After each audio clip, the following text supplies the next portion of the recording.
Dodger Nation, we might be witnessing the beginning of the most crucial move of this entire offseason. I'm not exaggerating, this could be the type of signing that locks in the three-peat and cements the Dodgers dynasty in a way we haven't seen since the Yankees of the early 2000s. And listen, if you're a real Dodgers fan and you want to stay ahead of every rumor, every leak, every inside conversation happening behind the scenes, make sure you smash that like button and subscribe right now to help us hit our goal of 12,000 subscribers. You guys are the reason this channel keeps growing. Let's keep building this community, because what I'm about to tell you, this is wild. Apparently there was a private dinner, a quiet meeting.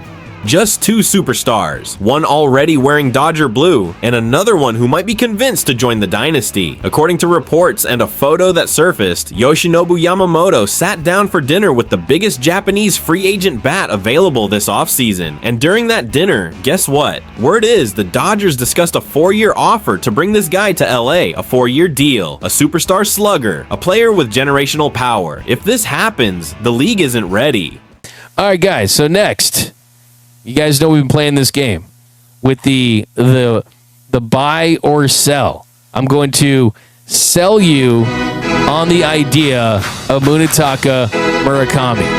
I'm also going to tell you why the Dodgers shouldn't sign him. It's coming up next here on Buy or Sell. So Munetaka Murakami, you see right here, Yoshinobu Yamamoto out having dinner. Third baseman for Team Samurai of the WBC. Dude can straight up rake from the left side. Dude is absolutely explosive when it comes to power. Question is, will that power translate? Are the Dodgers going to be interested? How aggressive would the Dodgers be? And, of course, you guys know, when I do this segment, I've got my Dodgers jacket on. Got my Dodgers suit jacket because I'm selling you on these guys. I'm trying to sell you, and I'm also trying to talk you out of it. It's just a fun way of doing pros and cons. I got my Dodgers used cars salesman jacket on. But let's start with the pros. Let's start with the reasons why. Let's start with the reasons why you would consider signing Munetaka Murakami. Let's start with the positives. Start with the pros. What are you talking about? Of course you want Murakami, Andrew. You said yourself, you want to paint Japan Dodger blue. You already have a multi-time MVP position player, a hitter that might play a position one day, might go to the outfield, might play first base, who knows? But right now, Shohei Ohtani's a pitcher and he's a hitter. Yamamoto is a pitcher. Sasaki, a pitcher. Hey, you want to paint the whole country Dodger blue? You want Japan to be all Dodger blue? How about an everyday player that plays in the field? You don't got one of those yet from Japan. Munetaka Murakami, can he play third base at the big league level? That's a major question. Most scouts, most insiders I've spoken with, they tell me that he profiles as a first baseman or a designated hitter. He did play one game in the outfield last year. And, hey, guess what? You've already shown us that if you can hit, if you can rake, you'll overlook bad defense. And, of course, I'm talking about Teoscar Hernandez. Would the Dodgers do something crazy and just throw Murakami in the outfield maybe for a year or two? And then when Freddie Freeman's contract is out a couple years from now, you put him at first base? Who knows? A couple years from now, does Shohei Ohtani play in the outfield? Who knows? Could he be a DH then? But the reason why you would want to sign Munetaka Murakami is it's not easy to find power left-handed bats. It's not easy. It just does not happen. They don't grow on trees, and it's tough. It really is. I mean, it's a premium, and Munetaka Murakami has 80 grade power, and we're talking about on a scale of 20 to 80. What do you grade a prospect as far as their ability to do whatever it is you're looking for at a specific ability and what he graded as. And he has 80 grade power from the left side. The dude has the potential to be a Kyle Schwarber type of power hitter if everything worked out for him. He's hit 30 or more home runs in 5 of his 7 full seasons in the NPB. He would have done it easily in 2025 if he didn't have an oblique injury that kept him off the field for 2 months. When he did come back with the oblique injury, my man was absolutely cooking with gas. He was raking. He was on fire, hotter than the devil's armpit. Hit 273, had a 379 on base, had a 663 slug. Dude was absolutely raking and also had a 14% walk rate. Had a 390 isolated power. That's slugging minus batting average. Great indication of power. 390 is an elite number. Hits the ball hard. Had a 117 mile per hour laser shot to right. Looking at the highlights. This is an MVP. He's a 2-time NPB MVP. Both those years, 2022 and 2023. And he's been above average essentially his entire career in the NPB. His worst year in Nippon professional baseball was in 2019. In his worst year, he was still 14% better than league average. And that was his rookie season. He was just 19. He's been at least 53% better than league average every single year. And this year, he was 210 weighted runs created plus. Had a 210 WRC plus this year. That's 110% above league average. That would be like Aaron Judge territory. He basically was Aaron Judge offensively as far as WRC plus goes in the NPB.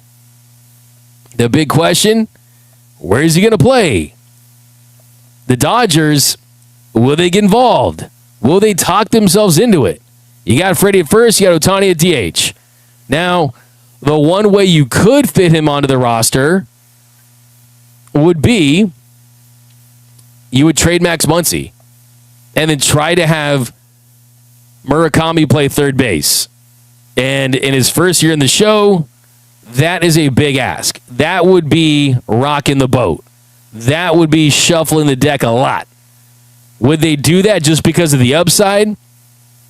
Do they think that Murakami could hit more home runs next season than Max Muncy? That's tough. But it is tantalizing. It is the mystery box of Murakami. So the sell job is that. Another Japanese star. 80 grade power. Could be a 30, 40 home run guy. You get younger. Hits the ball hard. Left-handed power is not easy. If somehow, some way, he found a way to play third, that's a long-term position of need. Those are the sell jobs. All right, let's look at the cons. So the con is that we just talked about it. I mean, he spent most of his career playing third base. Most of 2025, he was at third base. A lot of scouts that you talk to around the industry, a lot of people that have covered baseball in Japan that I've spoken to have told me it's first base and DH. That could change. Who knows? Maybe he impresses you. But there also is the inability to hit for contact. And that's where he really struggles, is just making contact with pitches in the zone. He is extremely boom or bust, and the strikeout rate has gone up. At his peak, when he hit over 50 home runs, he was winning MVPs. That strikeout rate was at 21%. Now it's at 28.8%. And last year was at 28.6%. So the strikeout rates have gone up. And then there's also the financial commitment, too. I mean, he's not going to come cheap. He would be looking at a deal, since he's so young, it could cost you 8 years, $180 million. And on top of that, you would have to pay that posting fee. And the posting fee for the Yakult Swallows, he would have to be paid 20% of the deal. So that'd be, let's say it's $180 million. You got to pay him $25 million, and then 17.5 the next 25, 15% after that. So you'd be looking at a very hefty posting fee to go out there and try to get him. So it's not like you're buying a project. This is not like last season where the comparison to Hae-Sung Kim would be the fact that Hae-Sung Kim had never played in the show. So there's kind of an unknown. Can he play shortstop? I'm guessing no. I can see that coming. So it'd be a $180 million investment for a guy that's never played in the show and a guy that you don't have a natural defensive position for. But I will say the one reason why I wouldn't just completely rule it out is because the Dodgers understand. A wise man once said, if you want the dub, you've got to slug. Right? And last year, they won a World Series despite having below average offense, averaging less than 4 runs per game throughout the postseason. The offense just was not consistently good, and they will overlook bad defense. If you can hit, you will stick. So that's the one thing. And then, hey, Yamamoto, who knows? Does Yamamoto want him? Does Shohei want him? Do those guys want him? If they do, I mean, that would definitely, I think, kind of move the needle and tip the scales a little bit. But, we got Ichiro, Hideki Matsui, Ohtani. Yeah, it's not every day that the hitters from Japan are going to come over and have success. And the contact rate stuff really scares me. It really, really does. And we'll do some more deep dives. I'm still going to drop my top free agents. I think we're going to do that tomorrow. But that's the sell job, is he really rakes, and he does it at a prolific rate to the point where you kind of have to look at some stuff, right? That's where we're at with that. And I think when you look at where this Dodgers team is as a whole, you're going to feel pretty good about where you're at with the options. And I think that they're just kind of warming up a little bit to where they're going to be at for the remainder of this offseason. And it's going to be a combination of, do we sign Belly? Do we sign Devin Williams? Do we make trades? Brendan Donovan, Byron Buxton, Jarren Duran. Do we sign Murakami? I don't think they're going to dip their toes into the Kyle Tucker waters. That's just, I've looked at it from every angle. I just can't see it. I can't see it. I don't feel it. All right, so now it's your time to shine, though, on the 7th inning stretch. We're talking about Munetaka Murakami, the Japanese power machine who broke the legendary single-season NPB home run record with 56 bombs in 2022. A guy who already has 246 career homers at just 25 years old. That's insane. That's prodigy-level production. And now he's officially posted. He's available. And the Dodgers? Man, the Dodgers are moving like sharks, smelling blood in the water. Look, let me break this down for you.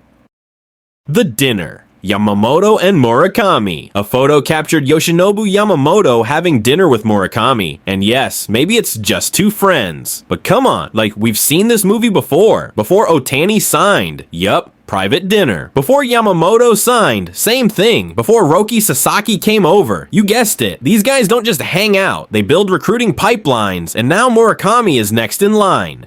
Why he fits the Dodgers' master plan. 1. The Dodgers are becoming Japan's MLB powerhouse Ohtani, Yamamoto, Sasaki, and now potentially Murakami. The Dodgers have turned themselves into the primary destination for Japanese superstars, winning back-to-back World Series with Ohtani and Yamamoto as MVPs. They've built trust, comfort, structure, cultural support, interpreter resources, and a winning environment. Why wouldn't Murakami want this? Numbers don't lie. Murakami's production is ridiculous. Here are his highlights in NPB: 56 HR in 2022, NPB all-time single-season record, Village Triple Crown levels of offensive dominance, career OPS sitting comfortably above .950 in multiple seasons. 246 home runs before even turning 26, elite bat speed, elite exit velocity, elite plate discipline for his age. Scouts literally say he has MLB-ready power on day 1. And the Dodgers absolutely need this. Contract projection, and why it's perfect for LA. Clutch Points projects, 4 years, $75 million. Let me tell you something, that is a steal for a guy with Murakami's ceiling, for a franchise with the Dodgers' financial muscle, for a lineup that wants to stay elite for the next half decade. This isn't even risky, it's strategic. A 4-year deal means no long-term handcuffs protection if he struggles adapting massive upside, if he becomes a 40-plus HR threat in MLB flexibility for future moves, immediate upgrade over Max Muncy at third base. You're essentially getting a potential superstar for under $20 million per year. Teams overpay more than that for mid-rotation starters. Dodger Nation, let me ask you straight up. Would you go for Murakami on a 4-year deal? Is this the type of bat you think the Dodgers need to secure the three-peat? Do you trust Ohtani and Yamamoto recruiting another superstar into the dynasty? Let me know your take in the comments. I read every single one of them. If you enjoyed the video or learned something new, make sure you drop a like. It really helps the channel grow, and if you're new here, hit that subscribe button and help us reach our goal of 12,000 subscribers. We're building the strongest Dodgers community on YouTube, and you're part of it. Dodger Nation, I'll see you in the next one, and who knows, maybe by then, Murakami will be one step closer to wearing Dodger blue.